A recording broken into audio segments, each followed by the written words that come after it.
तो ये कहानी है एक हाई स्कूलर की, जिसकी भोली भाली सूरत देख धोखा मत खा जाना, क्योंकि हाई स्कूलर असल में एक हाईली ट्रेंड मर्सनरी है जो अकेले ही कम से कम 50 लोगों से लड़कर उन्हें हराने में सक्षम है। हम सभी लड़के इस बात से अग्री करेंगे कि कभी न कभी बचपन में हमारे मन में भी एक ख्याल आया था कि काश किसी दिन स्कूल में गैंगस्टर्स आ जाएं और मैं पूरे स्कूल को बचाकर सबका हीरो बन जाऊं। वेल, ये कहानी एकदम वैसी तो नहीं होगी, लेकिन हम इसमें एक मर्सनरी को स्कूल के ऑर्डिनरी बच्चों के बीच देखेंगे। कहानी शुरू होती है और हम एक सुनसान एरिया को देखते हैं जहाँ दो लोगों को बंदी बनाया हुआ है। हमें पता चलता है कि इनमें से एक व्यक्ति मिलिट्री से है जो यहाँ एक रेस्क्यू मिशन पर आया था। वो एक प्रोफेसर को बचाने आया था, मगर मिलिट्री के ही किसी इन्फॉर्मेंट ने इस रेस्क्यू मिशन के प्लान्स को लीक कर दिया था, जिसकी वजह से इन दोनों को पकड़ लिया गया था। इन्फॉर्मेंट ने उनसे झूठ बोल ये भी कहा था कि यहाँ की सुरक्षा व्यवस्था काफी कमजोर होगी, मगर यहाँ भारी तादाद में ट्रेंड प्रोफेशनल्स पहले से ही मौजूद थे जिन्हें सोल्जर्स की अटैक टाइमिंग और एस्केप रूट्स के बारे में पता था। वो सोल्जर अपनी नाकामयाबी पर अफसोस जता रहा था कि तभी दरवाजा खुलने की आवाज आई। दरवाजा खुलते ही एक और सोल्जर को घायल अवस्था में वहां लाया गया, जिसे देख दूसरे सोल्जर को गुस्सा आ जाता है और वो गार्ड पर भड़क जाता है, लेकिन गार्ड उसके सर पर अपनी गन से खतरनाक अटैक करता है और मुस्कुराते हुए वहां से चला जाता है। नया प्रिजनर सोल्जर को लेफ्टिनेंट कहकर पुकारता है और लेफ्टिनेंट उससे बाकी ट्रूप्स के बारे में पूछते हैं। सोल्जर बताता है कि उन्हें उनकी एग्जैक्ट लोकेशन के बारे में तो पता नहीं है, लेकिन तभी दरवाजे के बाहर दोबारा हलचल होने लगती है। दरवाजा दोबारा खुला और हम देखते हैं कि वही गार्ड दरवाजे पर खड़ा है, लेकिन वो मर चुका था। और हम उसके पीछे एक व्यक्ति को देखते हैं जिसने लेफ्टिनेंट से पूछा कि क्या वही लेफ्टिनेंट कैंग है। उसकी लैंग्वेज से लेफ्टिनेंट समझ गए कि ये व्यक्ति फॉरेनर नहीं है, और जब उन्होंने उससे उसकी आइडेंटिटी पूछी तो उसने बस इतना कहा कि वो यहाँ उन्हें रेस्क्यू करने आया है। वो उन्हें और बाकी प्रिजनर्स को उसे फॉलो करने के लिए कहता है, और उस जगह से बाहर निकलते वक्त लेफ्टिनेंट देखते हैं कि वहाँ के सारे गार्ड्स को पहले ही मारा जा चुका है। लेफ्टिनेंट हैरान है क्योंकि उन्हें इसका आभास भी नहीं हुआ था। वो उस लड़के से पूछते हैं कि क्या उसके साथ और भी लोग आए हैं, इस पर उसने कहा कि उन्हें रेस्क्यू करने वो अकेला ही आया है। तभी वहाँ कुछ गार्ड्स आ जाते हैं और इधर लेफ्टिनेंट उनसे निपटने का तरीका सोच ही रहे थे कि तब तक वो लड़का एक एक कर सभी गार्ड्स को मार उन्हें ठिकाने लगा देता है। वो लोग आगे बढ़ने लगे और जो भी उनके सामने आता वो उस लड़के के हाथों मारा जाता। लेफ्टिनेंट को अटैक करने का चांस भी नहीं मिला और उन्हें वो लड़का किसी मॉन्स्टर से कम नहीं लग रहा था, क्योंकि वो अकेले ही पूरी आर्मी के बराबर है। अब तक लेफ्टिनेंट भी समझ गए थे कि वो लड़का कोई नॉर्मल मिलिट्री सोल्जर नहीं है। धीरे धीरे वो सभी लोग बाहर पहुंच जाते हैं जहां उनके ट्रूप मेंबर्स पहले से ही उनका इंतजार कर रहे थे। वो सभी बताते हैं कि उन्हें भी उसी सोल्जर ने रेस्क्यू किया है। इस पर वो सोल्जर कहता है कि यहाँ से उनके रास्ते अलग होते हैं। लेफ्टिनेंट ने उसका शुक्रिया किया, मगर वो बताता कि वो यहाँ किसी की रिक्वेस्ट पूरी करने आया था। लेफ्टिनेंट समझ गए कि उनका शक सही था, क्योंकि उनकी जान बचाने वाला असल में एक मर्सनरी है। लेकिन तभी वो दोनों अलर्ट हो गए क्योंकि उन्हें कुछ अजीब आवाजें सुनाई देती हैं। वहाँ पास ही में कुछ गार्ड्स उन्हें ऑब्जर्व कर रहे थे जो उन पर आरपीजी से अटैक कर देते हैं। एक बड़ा एक्सप्लोजन हुआ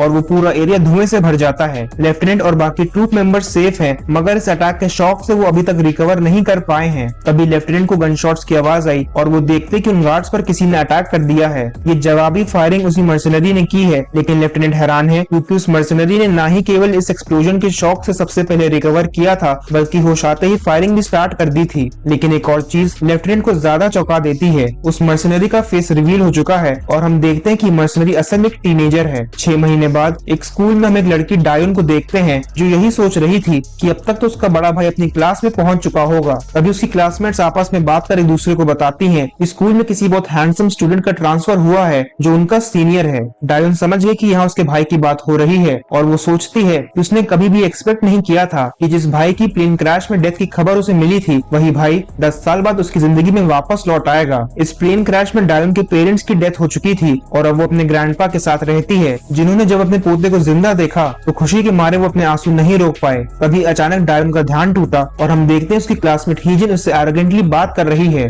उसने डायोन से पीटी पीरियड के लिए उसके जिम क्लोथ्स मांगे, लेकिन डायोन पूछती है कि अगर उसने अपने कपड़े उसे दे दिए तो वो क्या पहनेगी। ये सुनते ही हीजिन ने डायोन के सर पर मारा और कहा कि उसमें उससे सवाल पूछने की हिम्मत कब से आ गई। बाकी स्टूडेंट्स इस सिचुएशन को अवॉइड करते हैं जैसे मानो वो भी हीजिन से डरते हों, लेकिन हम यहाँ की सिचुएशन देख समझ जाते हैं कि डायोन को अक्सर हीजिन पूरी क्लास के सामने बुली किया करती थी। वहीं दूसरी तरफ सीनियर क्लास में एक नए ट्रांसफर स्टूडेंट यानी डायोन के बड़े भाई इजिन को इंट्रोड्यूस करवाया जाता है और क्लास की सभी लड़कियों के चेहरे उससे देख खिल उठते हैं। कुछ लोग ऐसे भी हैं जिन्हें नया ट्रांसफर स्टूडेंट कुछ खास पसंद नहीं आया और वो उसे सबक सिखाने की ठान लेते हैं। इजिन अपनी सीट की तरफ जा रहा था कि तभी एक स्टूडेंट ली ने झटके से उसे गिराने के लिए अपना पैर उसके सामने कर दिया, मगर इजिन तुरंत वहीं रुक जाता है और ली सोचता है कि उसकी टाइमिंग तो परफेक्ट थी, फिर भी इजिन ने इतनी जल्दी रिएक्ट कैसे किया। इजिन ली को घूरे जा रहा था और तभी उसे अपने लेफ्टिनेंट की बातें याद आती हैं। जी हाँ, इजिन वही मर्सनरी है और उसके लेफ्टिनेंट ने उसे किसी भी सिचुएशन में फाइट ना करने के ऑर्डर्स दिए थे। इजिन ने उनसे से बात करते वक्त कहा था कि वो फॉरेन कंट्री में बिना किसी डेटा के कभी भी अपनी जान खतरे में नहीं डालेगा। उसने अपनी जिंदगी के 10 साल बैटलफील्ड पर गुजारे हैं, तो ऐसी नौसिखियों वाली गलती वो कभी भी नहीं करेगा। मगर उसकी बातें सुन लेफ्टिनेंट की हवाइयां उड़ गई और उन्होंने क्लैरिफाई किया कि वो एजेंट से फाइट करने को इसलिए मना कर रहे हैं क्योंकि उन्हें एजेंट की नहीं बल्कि उसके ओपोनेंट की चिंता है।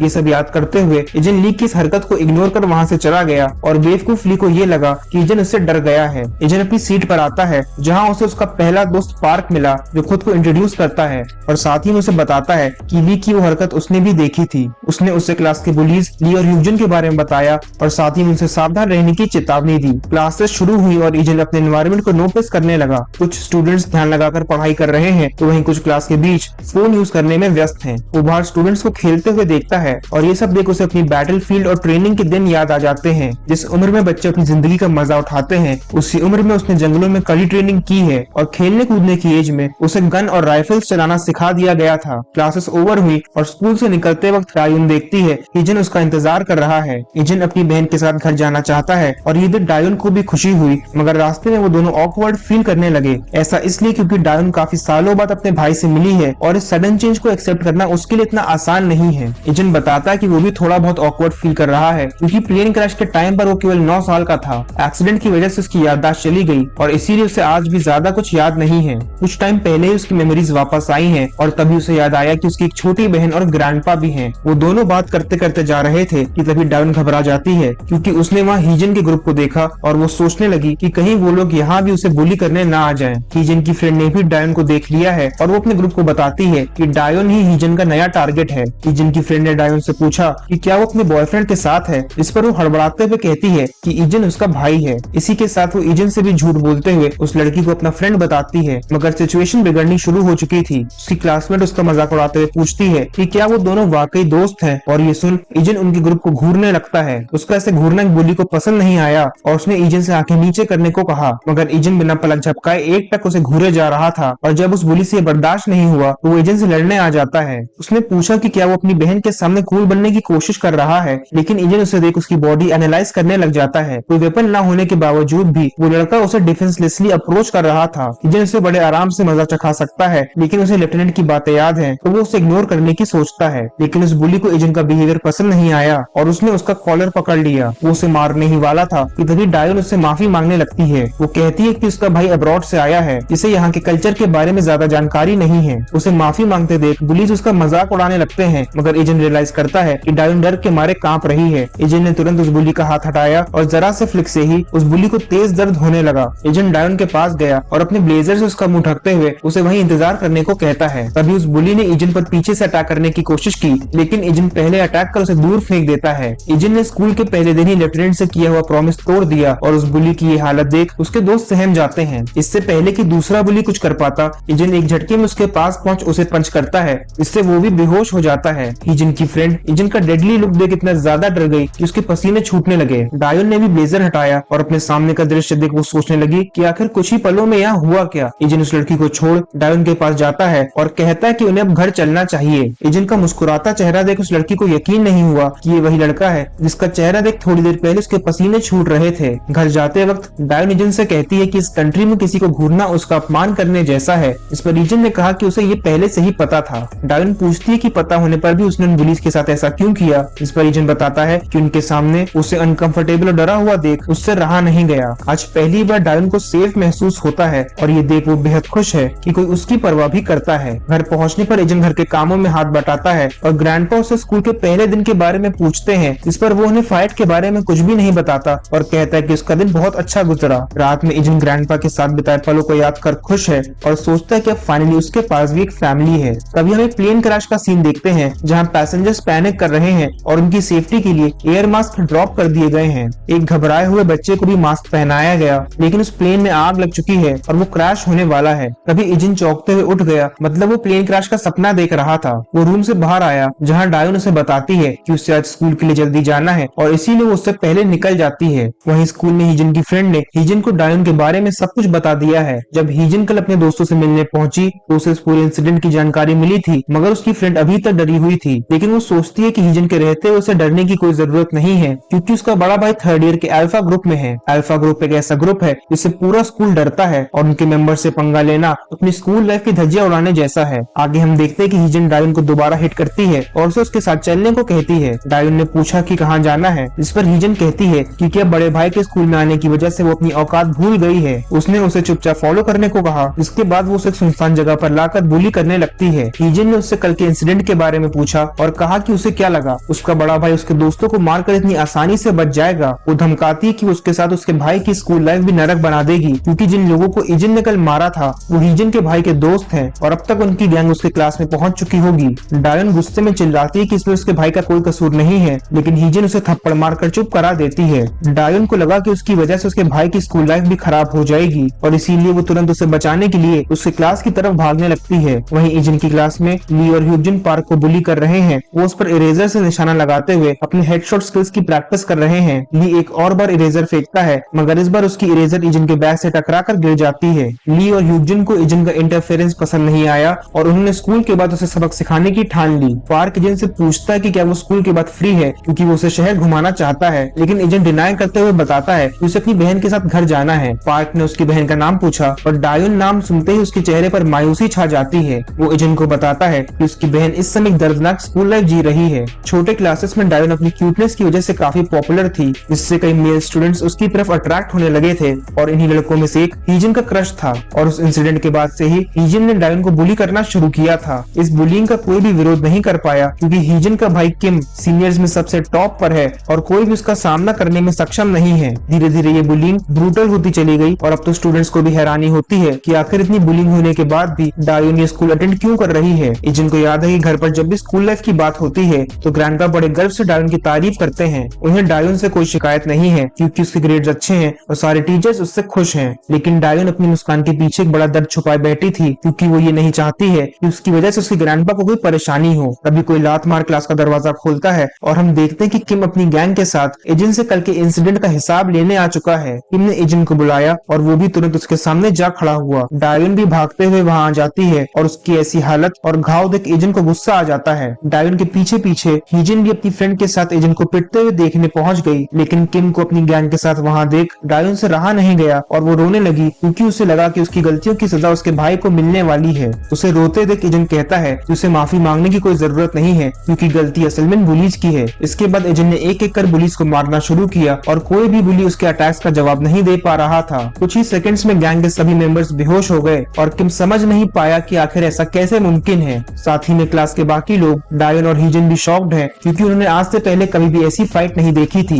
किम को लगा कि हीजन केवल थोड़ी बहुत ट्रिक्स जानता है और यही सोचते हुए वो उस पर अटैक कर देता है, मगर हीजन ने उसका अटैक आराम से ब्लॉक कर लिया। किम ने दूसरी तरफ से अटैक किया, लेकिन हीजन उसका पैर पकड़ उसे पंच करता है और एक ही पंच में किम का सर चकरा जाता है। किम के सामने हीजन ऐसे एक्सप्रेशनलेस खड़ा है जैसे कि ये सब उसके लिए बच्चों का खेल हो। उसने किम के फेस पर किक किया और इसी के साथ उसकी पूरी गैंग हीजन से हार जाती है। किसी को भी यकीन नहीं हुआ कि स्कूल का टॉप क्लास सीनियर इतनी आसानी से कैसे हार सकता है। इसके बाद हीजन की तरफ बढ़ने लगा और वो डर गई, क्योंकि उसे लगा कि शायद हीजन उसे भी नहीं बख्शेगा, मगर डायोन हीजन को रोक लेती है, जिस पर वो उससे पूछता है कि क्या ये वही लोग नहीं है जो उसे इतने सालों से बुली करते आ रहे हैं। डायोन को समझ नहीं आया कि आखिर हीजन को बुलिंग वाली बात कैसे पता चली, पर वो किसी को उसके हक के लिए लड़ते देख मनी मन खुश भी हो रही थी। वो हीजन से कहती है कि अब सब ठीक है और उसे लड़ने की कोई जरूरत नहीं है। हीजन ने उसकी बात मान ली और वो डायोन को उसकी क्लास तक छोड़ने चला जाता है। इधर हीजन को समझ नहीं आ रहा था कि आखिर उसके भाई की ऐसी हालत कैसे हो सकती है। आगे डायोन हीजन से माफी मांगती है, क्योंकि उसकी वजह से ही हीजन को बार बार पुलिस का सामना करना पड़ रहा था। हीजन कहता है कि वो एक बार नहीं बल्कि 1000 बार लड़ने के लिए तैयार है, क्योंकि जहाँ से वो आया है वहाँ के लोग काफी सेल्फिश थे और उन्हें दूसरों की कोई परवाह नहीं थी। मगर एक टाइम ऐसा था जब वो सेल्फिश लोग भी अपनी जान की बाजी लगाने को तैयार थे। वो बताता है कि ऐसा तब होता था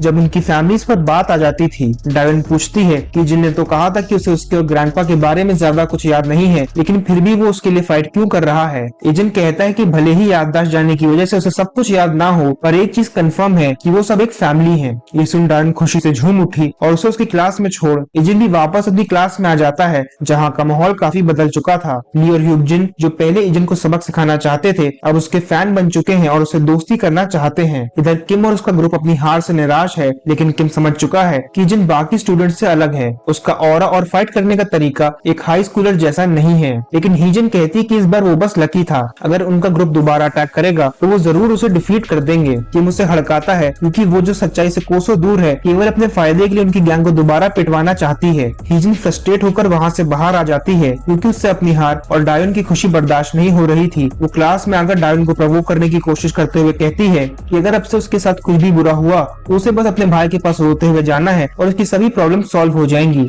डायोन उसे इग्नोर करती है, लेकिन हीजिन अब कुछ भी नहीं कर सकती थी क्योंकि उसे भी हीजिन से डर लगने लगा था। स्कूल ओवर होने के बाद डायोन सोचती है कि क्या अब से वाकई उसकी बुलिंग बंद हो जाएगी या उसे फाइनली हीजिन की ह्यूमिलिएशन और मनमानी से छुटकारा मिल चुका है। यही सब सोचते सोचते उसे पता भी नहीं चला कि वो कब हीजिन को क्रॉस कर जाती है और हीजिन के ये पूछने पर कि वो किन ख्यालों में खोई हुई है, डायोन कहती है कि कोई परेशानी वाली बात नहीं है। इसके बाद वो दोनों घर की तरफ चल देते हैं, मगर उसकी खुशी हीजिन को हर पल उसकी हार का एहसास करा रही थी और इसीलिए वो ठान लेती है कि वो इतनी आसानी से डायोन का पीछा नहीं छोड़ेगी। इधर हीजिन के घर पर हम देखते हैं कि ग्रैंडपा ने उसे लेटेस्ट स्मार्टफोन गिफ्ट किया है जिसमें उन्होंने पहले से ही अपनी और डायोन की कॉन्टैक्ट डिटेल सेव कर दी थी। हीजिन ग्रैंडपा के इस गिफ्ट से बेहद खुश है और वो रात में मिलिट्री हेडक्वार्टर्स पर मैसेज भेज इन्फॉर्म कर देता है कि यही अब से उसका नया नंबर है। लेफ्टिनेंट को समझ नहीं आया कि जब वो सबसे एक्सपेंसिव स्मार्टफोन हीजिन को पहले ही दे चुके हैं तब भी वो एक नया स्मार्टफोन क्यों यूज कर रहा है। अगली सुबह डायोन स्कूल के लिए जल्दी निकल जाती है और वो खुशी खुशी जा ही रही थी कि तभी कोई उसे हिट करता है। कुछ मास्क पहने हुए लोगों ने उसे घेर लिया है और जब डायोन ने उनसे टकराने के लिए माफी मांगी तो उनमें से एक उसे थप्पड़ मार कहता है कि उसकी अपॉलॉजी से कुछ भी नहीं होगा।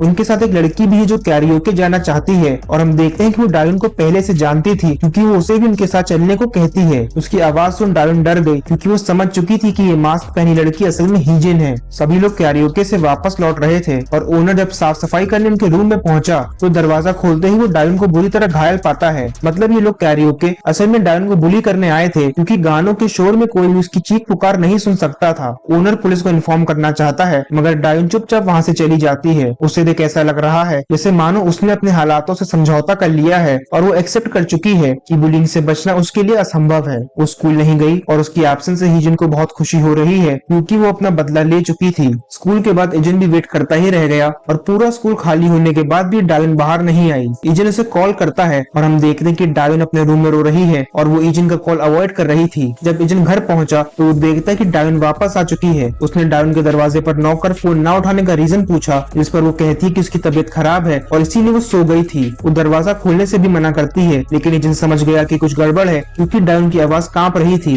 वो बाहर जाने लगा लेकिन तभी उसकी नजर किसी ऐसी चीज पर पड़ी जिससे वो हैरान हो जाता है। उसका ध्यान डायोन के जूतों पर गया जिन पर खून लगा था। इसके बाद हीजिन डायोन के रूम में आ गया जहाँ वो उसकी मरहम पट्टी करता है। डायोन उससे झूठ बोलती है कि वो सीढ़ियों से गिर गई थी और इसी वजह से उसे इतनी चोटें आई हैं। हीजिन कहता है कि उसे हॉस्पिटल जाना चाहिए लेकिन डायोन उसे साफ इनकार कर देती है क्योंकि वो जानती है अगर वो हॉस्पिटल गई तो ये सच सामने आ जाएगा कि उसे बुली किया गया है और वो ऐसा नहीं चाहती थी। लेकिन उसका ये सच छुपाने का एक और रीजन भी है। ऐसा डायोन के साथ पहली बार नहीं हुआ था। एक बार पहले भी हीजिन ने मास्क पहन उसे बुली किया था पर जब उसने अपनी आवाज उठाई तो हीजिन ने अपनी बातों में फंसाकर उसे झूठा साबित कर दिया। डायोन के पास उस समय भी कोई प्रूफ नहीं था और इसीलिए वो अपनी सच्चाई सबके सामने न ला पाई। हीजिन की मॉम भी अपनी बेटी की हाँ में हाँ मिलाते हुए डायोन पर हावी होने की कोशिश करती है और कोई एविडेंस न होने के कारण डायोन चुपचाप वहाँ खड़े होकर ये सब देखती रहती है। यहाँ तक कि हीजिन की मॉम डायोन से उसके पेरेंट्स को बुलाने के लिए कहती है और बेचारी अनाथ डायोन पेरेंट्स की बात सुन सहम जाती है। डायोन जानती है कि इस बार भी ऐसा ही होगा और क्योंकि वो ग्रैंडपा को इस सब में इन्वॉल्व नहीं करना चाहती तो वो झूठ बोलना बेहतर समझती है। उसके ग्रैंडपा को हार्ट प्रॉब्लम है और वो हीजिन से उनका ख्याल रखने को कहती है। हीजिन उसे चिंता करने को मना करता है और उसके रूम से बाहर आ जाता है मगर हीजिन कोई दूध पीता बच्चा नहीं है। वो सब कुछ समझ चुका है और इसीलिए अब इस सिचुएशन को वो अपने तरीके से हैंडल करना चाहता है। आगे क्लब में हम किम और उसकी गैंग को ड्रिंक करते देखते हैं जहाँ वो सभी हीजिन को सबक सिखाने का तरीका सोच रहे हैं। वो इस निष्कर्ष पर पहुंचे हैं कि अगर वो सभी मिलकर हीजिन पर हमला करेंगे तो उसके लिए भी बच पाना नामुमकिन होगा। सभी इससे राजी हैं और तभी किम के पास हीजिन का कॉल आता है। वो उसे सब कुछ बताती है कि कैसे उसने उनकी बेइज्जती का बदला लिया और डायोन को उसकी असली जगह दिखा दी। ये सुनकर किम खुश है और कहता है कि वो जल्दी ही हीजिन से भी बदला ले लेगा। हम देखते हैं कि हीजिन उसी क्लब में पहुंच चुका है जहाँ उसे अचानक देख सभी हैरान हो जाते हैं। तभी हीजिन इनमें से एक पर अटैक कर उसका सर टेबल से भिड़ा देता है और ये देख बाकी मेंबर्स भी उस पर अटैक करने बढ़ते हैं। हीजिन ने इन पर लात घूसों की बारिश कर दी और एक एक कर उसने पूरी गैंग को निपटा दिया। और ये कोई नॉर्मल नहीं बल्कि एक ब्रूटल फाइट थी जहाँ वो अपने ओपोनेंट को बड़ी बेरहमी से मार रहा था। सभी मेंबर्स का सफाया हो चुका है और अब किम की बारी है। जब उसे बचने का कोई रास्ता नहीं सूझा तो उसने हीजिन पर बॉटल से अटैक कर दिया मगर हीजिन डॉज करते हुए उसे पीछे ढकेल देता है। किम अपना आपा खो देता है और वो हीजिन को जान से मारने की कोशिश करता है लेकिन हीजिन ने तुरंत उसका गला पकड़ उसे चोक कर दिया जिससे किम कुछ भी नहीं कर सकता था। हीजिन ने उसे फाइनल वार्निंग दी और कहा कि अगर दोबारा कभी भी उसने या उसकी बहन ने डायोन को बुली करने की कोशिश की तो ये उसके लिए अच्छा नहीं होगा। अपनी वार्निंग की गंभीरता को समझाने के लिए किम को और जोर से चोक करता है, जिससे उसकी सांसें उसका साथ छोड़ने लगी और वो बेहोश होने लगा। हीजिन ने उसे छोड़ दिया और वो क्लब से बाहर जाने लगता है, लेकिन क्लब के बाहर ही उसे हीजिन और उसकी दोस्त मिल जाते हैं। हीजिन को लगा कि वो उसे पकड़ने आया है और घबराते हुए वो वहीं फिसल गई, जिससे उसके हाथ पर चोट लग जाती है। तभी हीजिन के पास उसके ग्रैंडपा का फोन आया और वो उन दोनों को इग्नोर करते हुए वहाँ से चला जाता है। क्लब के अंदर पहुंचने पर वहाँ का नजारा देख हीजिन को गुस्सा आ गया, क्योंकि उसका भाई और उसकी गैंग दोबारा हीजिन से पिट चुके थे। किम हीजिन से साफ शब्दों में कहता है कि वो आज के बाद कभी भी डायन को बुली नहीं करेगी। हीजिन ऑब्वियसली ऐसा करने से मना करती है, लेकिन घबराया हुआ किम कहता है कि अगर उसने आज के बाद डायन को बुली किया तो उसके बदले में वो खुद हीजिन को मारेगा। वहीं दूसरी तरफ ग्रैंडपा हीजिन से बात करते हुए बताते हैं कि डायन काफी बुरी तरह घायल हुई है और उन्हें नहीं लगता कि वो सीढ़ियों से गिरी है। वो ना तो हॉस्पिटल जाना चाहती है और ना ही उन्हें सच बता रही है। ग्रैंडपा हीजिन को बताते हैं उस एक्सीडेंट की खबर से उन्हें गहरा सदमा पहुंचा, मगर डायन के कारण ही उनकी जिंदगी की रेलगाड़ी वापस पटरी पर आ सकी। उन्हें दुख होता है जब डायन उनसे चीजें छुपाती है, लेकिन हीजिन उन्हें समझाता है कि ऐसा बिल्कुल भी नहीं है और वो उनसे बहुत प्यार करती है।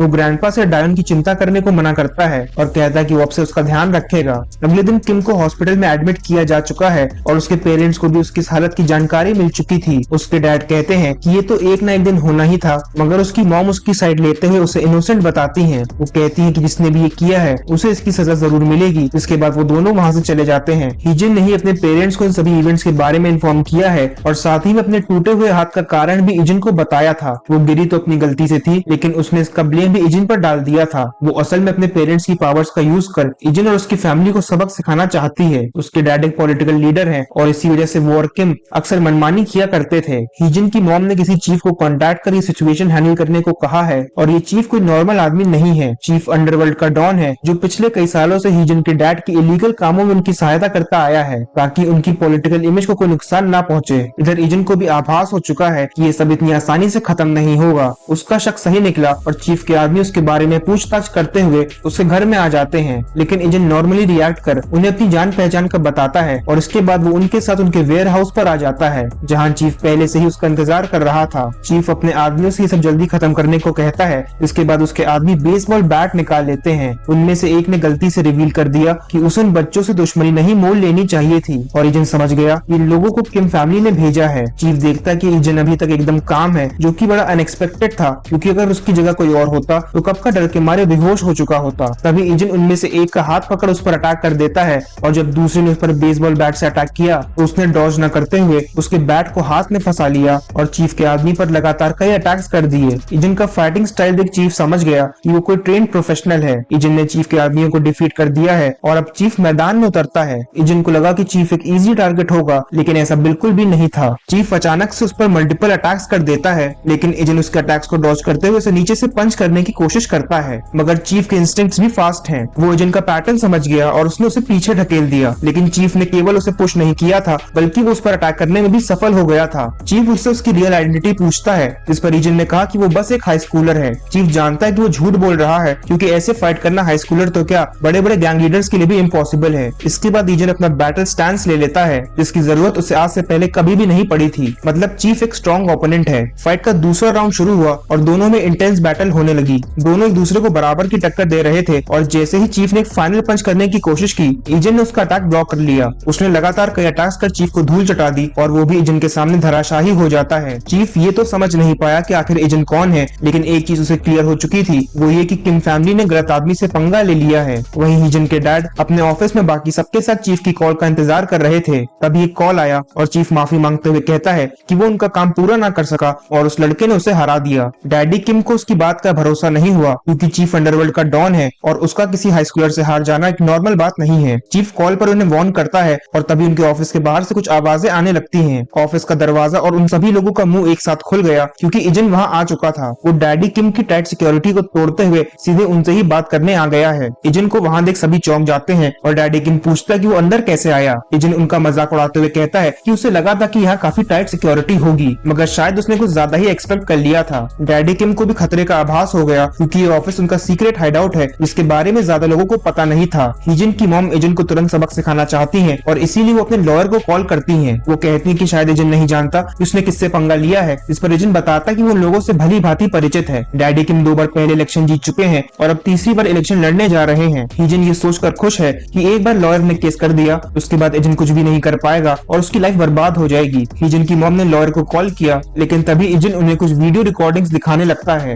ये उन सभी लोगों की वीडियोस हैं जिन्हें आज तक इजन ने बुली किया है और उसके सारे काले कारनामों का प्रूफ इजन के पास है। वीडियोस को देख सभी लोगों के पैरों के नीचे से जमीन खिसक गई। इजन की वीडियो कांप गई और उसकी मॉम ने तुरंत कॉल कट कर दिया। इजन ने यहाँ आने से पहले ही सारी सीक्रेट इन्फॉर्मेशन इकट्ठी कर ली थी और वो पूरी तैयारी के साथ आया था। इजन शेरनी से भीगी बिल्ली बन गई और इजन बताता है कि उसके पास किम की भी वीडियोस हैं, क्योंकि ये दोनों भाई बहन अक्सर लोगों को बुली कर उनकी वीडियोस बनाया करते थे। डैडी किम पूछता है कि क्या वो ये सब इसीलिए कर रहा है क्योंकि उनके बच्चों ने उसकी बहन को बुली किया था। इजन जवाब देता है कि जैसे वो हर बात में अपने बच्चों की साइड लेता है वैसे वो भी अपनी बहन को प्रोटेक्ट करना चाहता है। डैडी किम मामला संभालने के लिए कहता है कि वो उसकी बहन के सारे मेडिकल बिल्स चुका देगा और उसे माला माल कर देगा। अगर वो चाहे तो हिजन उसकी बहन से अपोलोजाइज भी करेगी, लेकिन इजन को इस सब में जरा भी इंटरेस्ट नहीं है और वो अपनी डिमांड सामने रखता है। वो चाहता है कि किम और हिजन हमेशा हमेशा के लिए उसकी बहन की नजरों से दूर चले जाएं। डैडी किम कांपते हुए तुरंत उसकी बातें मानने को तैयार हो जाता है और कहता है कि वो दोनों को अब्रॉड भेज देगा। हिजन और उसकी मॉम दोनों इस डिसीजन से हैरान और नाखुश थे, पर इस समय वो कुछ भी नहीं कर सकते थे। इजन कहता है कि काम कल सुबह तक हो जाना चाहिए और हिजन को समझ नहीं आया कि आखिर उसके साथ ऐसा कैसे हो सकता है और उसकी जिंदगी इतनी कैसे बदल सकती है। इजन जाने लगा कि तभी डैडी किम उससे वो फुटेजेस मांगता है क्योंकि वो उसकी सारी डिमांड्स एक्सेप्ट कर चुका था। इजन उसे घूरते हुए पूछता है कि क्या वो उसे इडियट समझता है और उसकी आंखों को देख डैडी किम सहम जाता है। इजन का काम पूरा हुआ और हम देखते हैं कि कैसे उसने अकेले ही डैडी किम और उसकी फैमिली को अपने सामने झुकने पर मजबूर कर दिया था। वो वापस घर आ चुका है जहाँ उसके फैमिली मेंबर्स उसे ठीक देख खुश हो जाते हैं। वो डायोन से उसका हालचाल पूछता है, जिस पर वो अपना दर्द छुपाते हुए खुद को स्वस्थ बताती है। इजन उससे कहता है कि उससे अब चिंता करने की कोई जरूरत नहीं है क्योंकि अब से वो कभी भी सीढ़ियों से नहीं गिरेगी और उसने सब ठीक कर दिया है। अगले दिन क्लास में आते ही डायोन को एक चौंकाने वाली खबर मिलती है। हिजन अब से स्कूल अटेंड नहीं करेगी। वो और उसका भाई किम अब्रॉड जा रहे हैं और क्लासमेट से ही डिस्कस कर रहे हैं कि अब से उनकी स्कूल लाइफ बेहतर हो जाएगी। उनकी बातें सुनते ही डायोन को इजन की सीढ़ियों वाली बात याद आ गई और उसे सब समझ आ गया। वो इजन के पास जाती है मगर वो कुछ भी कह नहीं पा रही थी और शब्दों के बजाय उसकी आंखों से निकले आंसू सब बयां कर देते हैं। वहीं दूसरी तरफ एक कैरियोके सेंटर में हिजन का ग्रुप उसके अचानक ट्रांसफर पर चर्चा कर रहा है। सभी इस बात से हैरान है मगर हिजन की फ्रेंड परेशान थी क्योंकि उसे लगता है कि ये सब इजन की वजह से हो रहा है। तभी हिजन वहाँ आ गई जो उन्हें बताती है कि वो केवल एक सेमेस्टर के लिए ही अब्रॉड जा रही है। उसके डैड ने कहा है कि वो इस बीच सब संभाल लेंगे जिसके बाद वो वापस स्कूल ज्वाइन कर सकते हैं, मगर वो अपने ट्रांसफर का असली रीजन किसी को भी नहीं बताती क्योंकि ऐसा करने पर उसकी ही बेइज्जती हो जाती। लेकिन अंदर ही अंदर उससे ह्यूमिलिएशन बर्दाश्त नहीं हो रही थी और इसीलिए वो एक और बार डायन को बुली करना चाहती है। मगर तभी उसकी फ्रेंड चौंक गई जिसे मानो उसने कोई भूत देख लिया हो। हिजन आगे कहती है कि वो जाने से पहले एक और बार डायन का रोता हुआ चेहरा देखना चाहती है। उसे पता है कि उसके ग्रैंडपा एक वॉचमैन है तो वो अपनी मॉम से कहकर उन्हें भी नौकरी से निकलवाना चाहती है। तभी कोई पीछे से कहता है कि उसका यहाँ आने का डिसीजन बिल्कुल सही था और जब हिजन ने पीछे देखा तो वो सहम गई क्योंकि मास्क पहने ईजन वहाँ आ चुका था। लेकिन जैसे डायन को बुली करते वक्त ईजन ने अपनी पहचान छुपाई थी वैसे ही ईजन भी अपनी आइडेंटिटी छुपाता है और कहता है कि वो ईजन नाम के किसी व्यक्ति को नहीं जानता। वो आगे कहता है कि यहाँ तो बड़ी अच्छी कॉन्वर्सेशन चल रही है और वीडियो में प्रेजेंट सारे लोग भी यहाँ मौजूद हैं। वो ये भी बताता है कि ये वही जगह है जहाँ डायन को बुली कर उसकी वीडियो बनाई गई थी। सभी लोग ये सुनकर कांपने लगे और ईजन कहता है कि कैरियोके सेंटर में इतनी शांति अच्छी नहीं लग रही है तो क्यों ना थोड़ा म्यूजिक बजाया जाए। इसके बाद वो रूम का दरवाजा बंद कर देता है। लेकिन ये बस एक शुरुआत है क्योंकि असली तूफान अभी आना बाकी था। दूसरी तरफ डैडी के हिजन के अचानक चले जाने से नाराज हैं कि तभी उनका सबऑर्डिनेट घबराते हुए उनके पास आ जाता है। हम देखते हैं कि किम और हिजन की वीडियोस पब्लिक हो चुकी हैं और उनकी काली करतूतें नेशनल हेडलाइंस बन गई हैं। न्यूज में बताया जा रहा है कि गवर्नमेंट स्कूल वायलेंस के खिलाफ सख्त नियम और कानून बना रही है। मगर हैरानी की बात यह है कि किम और हिजन रिस्पेक्टेड पॉलिटिकल लीडर के बच्चे हैं। वहीं आगे हम इजन को चीफ के साथ देखते हैं जो उससे पूछता है कि उसने ऐसा क्यों किया। उसे लगा था कि इजन ने वीडियोस केवल अपनी बहन को प्रोटेक्ट करने के लिए ली थी मगर उसने तो वीडियोस पब्लिक कर दी हैं। हमें पता चलता है कि जब इजन इन वीडियोस को देख रहा था तो वो समझ गया कि वो पॉलिटिशियन से डील कर रहा है जो अगर पावर में आ गए तो उसकी असली आइडेंटिटी जान लेंगे और ऐसा वो कभी भी होने नहीं देना चाहता था। चीफ कहता है कि उसे ऐसा नहीं करना चाहिए था क्योंकि डैडी किम उसे छोड़ेगा नहीं। इस पर इजन कहता है कि वो कुछ भी नहीं कर सकेगा। न्यूज अभी बाकी है। डैडी किम के भी सभी क्राइम्स जैसे वोटिंग फ्रॉड्स और मनी लॉन्ड्रिंग रिवील हो चुके हैं और उनकी पूरी पार्टी की इन्वेस्टिगेशन के ऑर्डर्स मिले हैं। चीफ ने इजन को लीडर के बच्चों की वीडियोस दी थी मगर उसने लीडर की भी वीडियोस चुरा ली थी और एक ही झटके में उसने लीडर की पूरी फैमिली का सफाया कर दिया था। अगले दिन से स्कूल में शांति छा चुकी है और तभी डायन का मैसेज आता है जिसमें वो इजन को अपने फ्रेंड्स के साथ हैंग आउट करने की सलाह देती है। तभी पार्क उसे ग्रीट कर पूछता है कि क्या आज वो फ्री है और इजन के हाँ कहने पर वो उसे स्कूल के बाद उसके साथ चलने के लिए कहता है। तभी ली और ह्यूजन भी वहाँ आ जाते हैं जो कहते कि उन्होंने ऐसे रूमर्स सुने हैं कि इजन की वजह से ही किम सिबलिंग्स का ट्रांसफर हुआ है और उसने अकेले ही किम और उसकी गैंग की दोबारा धुलाई की थी। इजन इस सबसे इनकार करता है मगर किम सिबलिंग्स की जाने की खुशी ली और ह्यूजन उसके साथ सेलिब्रेट करना चाहते हैं। इजन बताता है कि उसके पार्क के साथ प्लान्स हैं इस पर ली खतरनाक टोन में पार्क से पूछता है कि क्या वो दोनों भी उन्हें ज्वाइन कर सकते हैं। पार्क इसे तुरंत राजी हो गया क्योंकि उन्हें मना करना उसके बस की बात नहीं है। तभी हम देखते हैं कि क्लास में 2 नए स्टूडेंट्स का ट्रांसफर हुआ है जिन्हें बाकी स्टूडेंट्स पहले से ही जानते थे। लड़की का नाम यूना है जो इस कंट्री की सबसे बड़ी SW कॉर्पोरेशन के CEO की ग्रैंड डॉटर है और उसके साथ उसका पर्सनल सेक्रेटरी और बॉडीगार्ड सुकजू है जो बचपन से ही उसके साथ पला बड़ा है। ये दोनों अमेरिका में 2 साल पढ़ाई करने के बाद वापस स्कूल ज्वाइन कर रहे हैं और इसीलिए ज्यादातर स्टूडेंट्स इन्हें पहले से ही जानते हैं। यूना की खूबसूरती देख लड़के पिघल गए मगर सुकजू और इजन एक दूसरे को ही घूरे जा रहे थे। यूना ने इजन को देखा और उससे वो कोई सेलिब्रिटी लगा मगर सुकजू बताता है कि उसे पिछले हफ्ते जो डेटा मिला था उसमें इस न्यू स्टूडेंट की कोई इन्फॉर्मेशन नहीं थी। आगे पार्क इजन से पूछता है कि वो स्कूल के बाद कहाँ जाना चाहता है लेकिन क्योंकि इजन ज्यादा कुछ नहीं जानता था तो वो डिसीजन पार्क पर ही छोड़ देता है। पार्क PC कैफे सजेस्ट करता है और तभी इजन को लेफ्टिनेंट की क्लासेस याद आ जाती हैं। स्कूल ज्वाइन करने से पहले लेफ्टिनेंट ने इजन को हाई स्कूलर्स की पसंद नापसंद की जानकारी दी थी। बेसिकली इजन को एक नॉर्मल स्टूडेंट लाइफ जीने का तरीका सिखाया गया था। PC कैफे एक ऐसी जगह है जहाँ कई हाई एंड कंप्यूटर्स होते हैं और लोग पैसे देकर पॉपुलर गेम्स खेलने के लिए वहाँ अक्सर जाते हैं। वहीं स्कूल के बाद सुकजू यूना को इजन के बारे में इन्फॉर्म करता है। वो 19 साल का लड़का है जिसका रिसेंटली ही स्कूल में ट्रांसफर हुआ है। वो डायोन का बड़ा भाई है मगर ये सुन यूना हैरान हो जाती है क्योंकि उसे लगता था कि डायोन के ग्रैंडपा के अलावा इस दुनिया में इसका और कोई नहीं है। सुकजू से प्लेन क्रैश के बारे में भी बताता है पर एक चीज जो उसे परेशान कर रही थी वो ये कि इजन जिसे सब मृत समझते थे अचानक जिंदा कैसे हो गया और उसका उसी स्कूल में ट्रांसफर कैसे हो सकता है। इसे यूना और सुकजू अटेंड करने वाले थे। सुकजू आगे कहता है कि उन्हें इजन को प्रॉपर्ली इन्वेस्टिगेट करना होगा। इधर PC कैफे में इजन अपने नए दोस्तों के साथ गेम्स खेलने में बिजी है। मजे की बात ये है कि वो उन सभी में वर्स्ट प्लेयर है और वहीं पार्क एक गेमिंग प्रोडिजी है। घर लौटते वक्त उसे डायोन मिलती है और वो उससे उसकी स्कूल लाइफ के बारे में पूछता है। डायोन जवाब देती है कि उसे एक लंबे समय बाद स्कूल जाने में मजा आया और वो इस कंफर्टेबल लाइफ से खुश है। रात में इजन डिनर कर अपने रूम में आ गया और तभी उसके पास लेफ्टिनेंट का कॉल आ जाता है। लेफ्टिनेंट उसके हालचाल और स्कूल लाइफ के विषय में पूछते हैं मगर जब इजन ने कोई जवाब नहीं दिया तो उन्हें लगने लगा कि कहीं इजन ने स्कूल में किसी का मर्डर तो नहीं कर दिया है। लेकिन इजन बताता है कि कुछ छोटी मोटी प्रॉब्लम्स थी जिन्हें उसने सॉल्व कर लिया है। ये जानकर लेफ्टिनेंट की जान में जान आई और वो इजन से ध्यान रखने को कहते हैं। अगले दिन स्कूल में इजन के फ्रेंड्स ये डिस्कस कर रहे हैं कि अगर सुकजू और इजन में फाइट हुई तो कौन जीतेगा। ह्यूजन बताता है कि इजन कभी भी सुकजू से जीत नहीं सकता।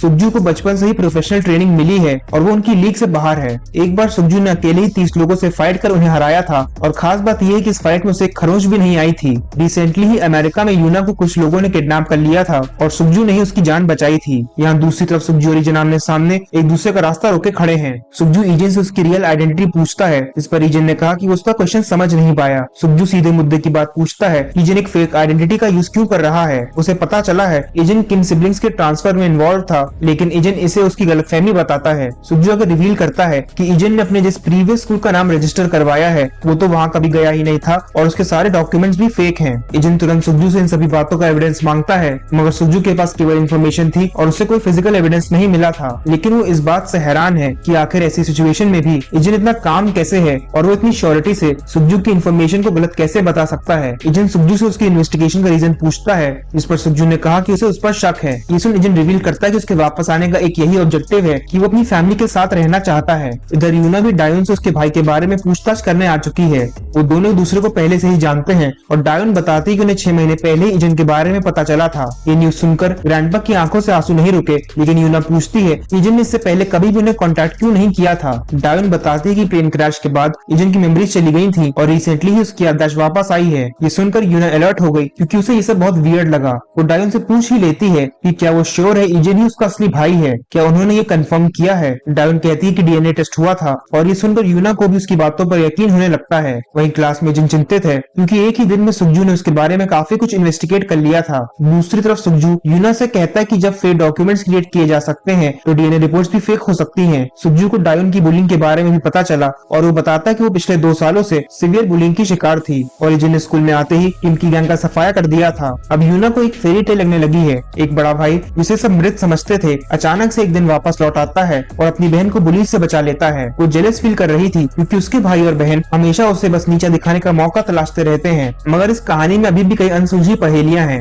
अगर इजन वाकई यूना का पीछा करते हुए स्कूल में आया है तो उसे शांत ही रहना चाहिए था लेकिन उसके एक्शंस तो बिल्कुल विपरीत हैं। उन्हें लगता है कि शायद इजन पैसों के लिए यहाँ आया है क्योंकि प्लेन क्रैश के बाद ग्रैंडपा को अच्छा खासा इंश्योरेंस अमाउंट मिला था। यूना को अब लगता है कि डायोन की जान खतरे में है क्योंकि वो और उसका सो कॉल्ड भाई इजन एक ही छत के नीचे रहते हैं। वहीं दूसरी तरफ इजन के घर में ग्रैंडपा का बर्थडे सेलिब्रेट किया जा रहा है और डायोन ने उन्हें गिफ्ट दिया है। ग्रैंडपा कहते हैं किसी को जरूरत नहीं थी क्योंकि उन्हें सबसे बड़ा गिफ्ट पहले ही मिल चुका है। एजेंट सही सलामत घर वापस लौट आया है और उनके लिए असली गिफ्ट अपने परिवार को एक साथ कुछ देखना है। तभी उनका फोन बजा और ये कॉल यूना की थी, जो डायोन को मिलने बुलाती है क्योंकि वो उससे कुछ इंपॉर्टेंट बात करना चाहती थी। मगर एजेंट को ये सब ठीक नहीं लग रहा था, तो वो अपने रूम में जाकर SW ग्रुप के बारे में सर्च करने लगता है। उसे समझ नहीं आया कि इतनी बड़ी कॉर्पोरेशन आखिर एक मामूली से ट्रांसफर स्टूडेंट में इतनी दिलचस्पी क्यों दिखा रही है। रात भी काफी हो चुकी थी, तो इसीलिए एजेंट डायोन को लेने बाहर चला जाता है। इधर डायोन और यूना बात कर रहे थे और डायोन बताती है कि एजेंट के आने के बाद से उसकी जिंदगी बदल गई है और उसकी सभी चिंताएं खत्म हो चुकी हैं। यूना को सुखजू से पता चला था कि एजेंट की सारी डिटेल्स फेक हैं और अब उनके पास एविडेंस भी है। वो यहाँ डायोन को सब सच बताने आई है, लेकिन उसकी खुशी देख वो उससे कुछ भी कह नहीं पा रही थी।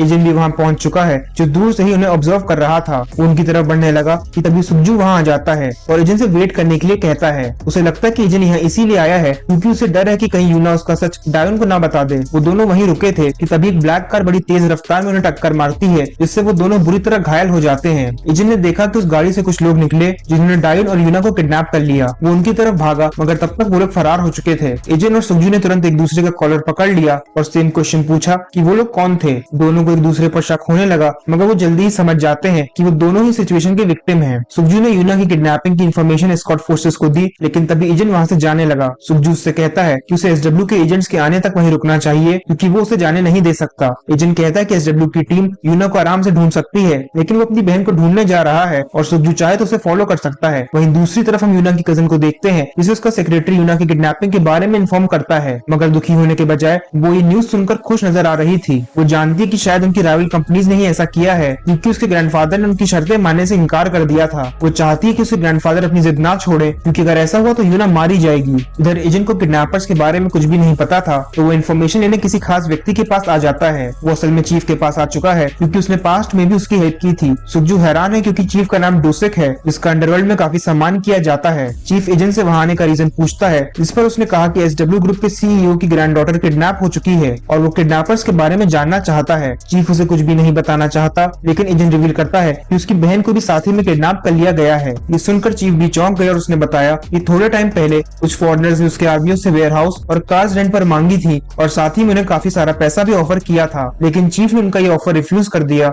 मगर किसी और गैंग ने किडनैपिंग मिशन एक्सेप्ट कर लिया था। एजेंट उसका शुक्रिया कर वहाँ से जाने लगा, लेकिन तभी चीफ ने उसे अपना फोन दिया और उसकी कॉन्टैक्ट डिटेल्स मांगी। चीफ एजेंट का नंबर चाहता है, मगर वो उससे कहने में शर्मा रहा था, तो वो बहाना बनाता है कि अगर उसके लोगों को उनकी लोकेशन के बारे में पता चला तो वो उन्हें तुरंत कॉन्टैक्ट करेगा, लेकिन अभी साधन की व्यवस्था करना बाकी था, तो इसीलिए एजेंट चीफ से उसकी बाइक भी मांग लेता है। सुखजू एजेंट से पूछता है कि वो अनकन्फर्म्ड इन्फॉर्मेशन पर रिलाई क्यों कर रहा है। इस पर उसने कहा कि किडनैपर्स की डिमांड पूरी न होने तक यूना तो सेफ रहेगी, लेकिन वो लोग डायोन पर कोई रहम नहीं करेंगे। सुखजू एजेंट के क्विक रिस्पॉन्स से हैरान है और कहता है कि वो उसे फॉलो करेगा। इसके बाद एजेंट डायोन को बचाने निकल पड़ता है। इधर डायोन और यूना को किडनैप कर एक वेयरहाउस में लाया गया है, लेकिन यूना की किडनैपिंग का रीजन पूछने पर वो लोग उसे कुछ भी नहीं बताते हैं। वो डायोन को बस इसीलिए लाए थे क्योंकि वो यूना के साथ थी, लेकिन क्योंकि उसका कोई यूज नहीं है तो किडनैपर्स का लीडर उसे जान से मारने को कहता है, मगर यूना उसे धमकाती है कि अगर उन्होंने डायोन को हाथ भी लगाया तो अपनी टंग बाइट कर सुसाइड कर लेगी और किडनैपर्स अपना ऑब्जेक्टिव पूरा नहीं कर पाएंगे। लीडर को लगा कि यूना केवल उन्हें डरा रही है, तो उसे सुसाइड करने को कहता है, लेकिन तभी उसे कुछ आवाज आई और हम देखते हैं कि यूना अपने होठों को काट अपनी बहादुरी का प्रमाण दे देती है।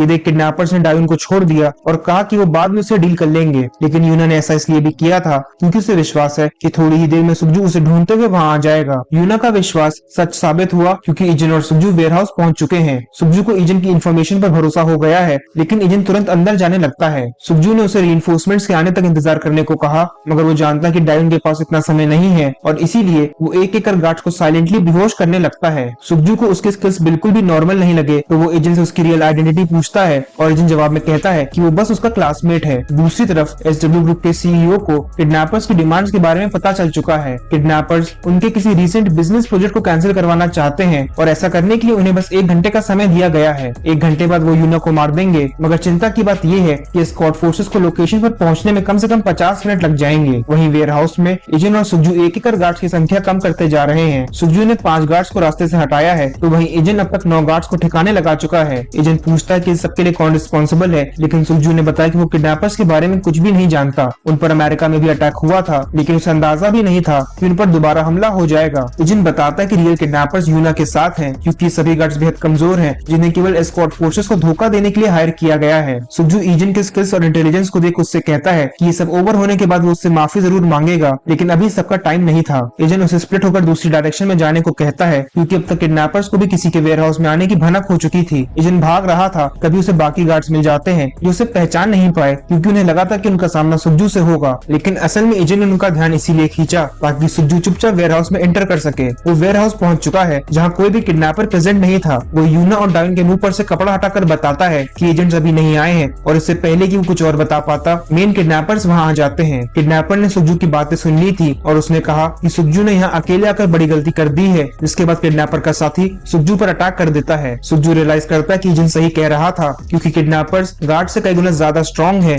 मगर सुज्जू भी कम नहीं था। उसे बचपन से ऐसी ही सिचुएशंस के लिए ट्रेन किया गया है और उसकी ट्रेनिंग साफ दिख रही थी। उसने कुछ ही मूव्स में किडनैपर को ओवर पावर कर लिया, लेकिन मेन किडनैपर कहता है कि ये कोई फ्रेंडली फाइट नहीं है। तभी किडनैपर ने सुज्जू पर नाइफ से अटैक कर दिया, जिससे वो बुरी तरह जख्मी हो जाता है। सुज्जू समझ बैठा था कि बेयर हैंड फाइट होगी, मगर लीडर कहता है कि उनकी फाइट्स में कोई रूल नहीं होता। जिसके बाद उसका साथी सुज्जू पर नाइफ से लगातार अटैक करता है। सुज्जू डॉज करने की कोशिश कर रहा था, लेकिन धीरे धीरे उसकी इंजरीज बढ़ती जा रही थी। जब तक उनकी फाइट चल रही थी तब तक लीडर ने डायन को मारने का डिसीजन लिया और उसने उसकी तरफ नाइफ फेंका, मगर यूना उसके आगे आ गई और यूना को बचाने के लिए सुज्जू उसके सामने आकर खड़ा हो जाता है। किडनैपर के इस अटैक से सुज्जू घुटनों पर आ गया, जिसके बाद लीडर अपने साथी से यूना को जिंदा छोड़ बाकी दोनों को मारने के ऑर्डर्स देता है। वहीं दूसरी तरफ चीफ का सेक्रेटरी उससे पूछता है कि आखिर उसने हाई स्कूलर की हेल्प क्यों की। उसकी वजह से ही पॉलिटिकल लीडर की फाइल्स लीक हुई थी, जिससे चीफ मुश्किल में पड़ गया था। चीफ कहता है कि उस हाई स्कूलर ने उसे डिफीट किया है और वो अब रिवेंज भी नहीं ले सकता क्योंकि शुरुआत उन्होंने ही की थी, मगर वो उसकी हेल्प करने का रीजन नहीं बताता और मुस्कुराने लगता है जैसे मानो उसके कुछ अलग ही प्लान्स हों। इधर एजेंट सभी गार्ड्स को डिफीट कर वेयर हाउस में आ चुका है और उसे अचानक वहाँ देख डायन और यूना के होश उड़ जाते हैं। किडनैपर ये जानकर हंसने लगा कि वो लड़का डायन का भाई है जो अपनी बहन को बचाने के लिए यहाँ आया है। डायन भी चीखते हुए एजेंट से भागने को कहती है क्योंकि उसे लगा कि उसका भाई मारा जाएगा, मगर वो बेचारी सच्चाई से अनजान थी। सुज्जू नोटिस करता है कि इतनी डेंजरस सिचुएशन में भी एजेंट के एक्सप्रेशन चेंज नहीं हुए हैं और उसे लगने लगा कि शायद वो उन्हें इस सिचुएशन से बचा सकता है। लीडर ने अपने साथी से सबसे पहले एजेंट को मारने के लिए कहा, लेकिन उसके नाइफ अटैक को डॉज करते हुए एजेंट उसी के नाइफ से उस पर हमला कर देता है। इसके बाद एजेंट ने डायन से आंखें बंद करने को कहा और वो भी तुरंत अपने भाई की बात मान लेती है। एजेंट ने बड़ी तेजी से नाइफ स्विंग किया, जिससे उस किडनैपर की चीख निकल गई और उसके हाथ से बहुत खून बहने लगा। इस अटैक से वो बेहोश हो जाता है, लेकिन सुज्जू समझ गया कि एजेंट केवल हवा में नाइफ नहीं चला रहा था, बल्कि उसने किडनैपर के मसल्स और लिगामेंट्स को टारगेट कर एक प्रिसाइज अटैक किया था। एजेंट के एक्सप्रेशंस देख लीडर को भी खतरे का एहसास हुआ और उसने भी उस पर नाइफ से अटैक करना चालू कर दिया। लेकिन जहाँ एजेंट बड़े आराम से उसके सभी अटैक्स को डॉज कर रहा था, वहीं उसके अटैक से लीडर बच ना पाया और जख्मी हो गया। वो समझ गया कि एजेंट की नाइफ टेक्निक उससे बेहतर है, लेकिन वो एक और बार कोशिश करता है और एजेंट उसे ब्लॉक कर उसके फेस पर किक कर देता है। अब लीडर से रहा नहीं गया तो उसने गन निकाल ली, लेकिन तभी एजेंट ने नाइफ फेंक उसका ध्यान भटकाया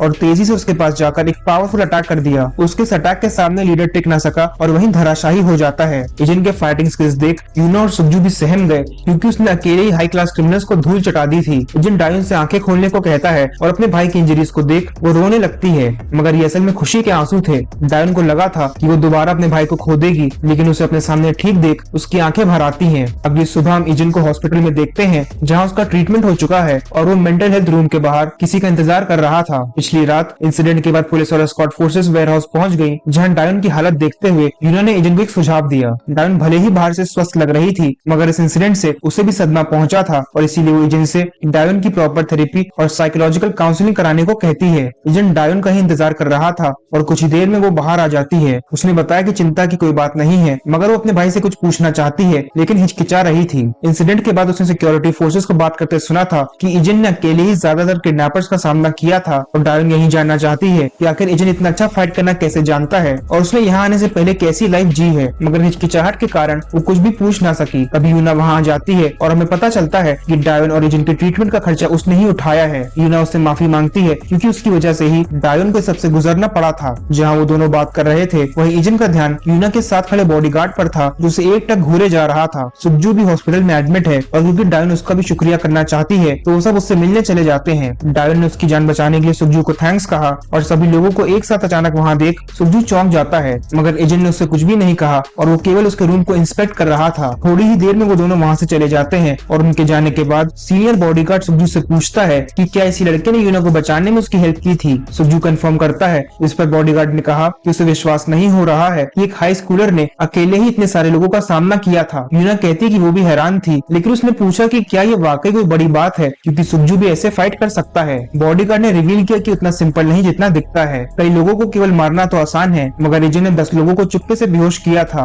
और इतने सारे लोगों को साइलेंटली चोक करना आसान बात नहीं है। इसी के साथ उसने किसी भी व्यक्ति को जान से नहीं मारा था, ज्यादातर लोगों को बेहोश किया गया है और बाकियों की इंजरीज भी जानलेवा नहीं है। किडनैपर्स को भी बस हैंडीकैप किया गया था। एजेंट की नाइफ टेक्निक भी किडनैपर से अच्छी थी और ऐसी टेक्निक में केवल कठिन ट्रेनिंग और कॉम्बैट एक्सपीरियंस से ही महारत हासिल की जा सकती है। बॉडीगार्ड आगे बताता है कि किडनैपर फॉरेन कंट्री के हाईली ट्रेंड सोल्जर्स थे और इन सभी बातों का यही निष्कर्ष निकलता है कि एजेंट भी एक ट्रेंड प्रोफेशनल है जिसके पास high level real combat experience है। बॉडीगार्ड की सारी बातें सुन सुखजू और यूना के होश उड़ गए और उनकी बातों का विश्वास करना उनके लिए मुश्किल हो रहा था। वहीं दूसरी तरफ यूना की कजन को भी उसकी सेफ्टी की न्यूज मिल चुकी है जिससे वो नाखुश है। उसे लगा कि इस बार भी सुखजू ने ही उससे बचाया है, लेकिन उसका सेक्रेटरी उसे रूमर के बारे में इन्फॉर्म करता है। ऐसी अफवाह है कि सुखजू के किसी क्लासमेट ने उसकी हेल्प की है और उसने यूना के साथ साथ सुखजू की भी जान बचाई है। साथ ही में इस मिशन में सबसे ज्यादा कंट्रीब्यूशन भी उसी का है। यूना की कजन को ये सब एक मजाक लगा, मगर सेक्रेटरी बताता है कि सीईओ भी इस मैटर में दिलचस्पी दिखा रहे हैं। वो तुरंत चौंक जाती है क्योंकि उसके ग्रैंडपा यानी एसडब्ल्यू ग्रुप के सीईओ के इंटरफेरेंस का मतलब है कि ये कोई अफवाह नहीं बल्कि सच है।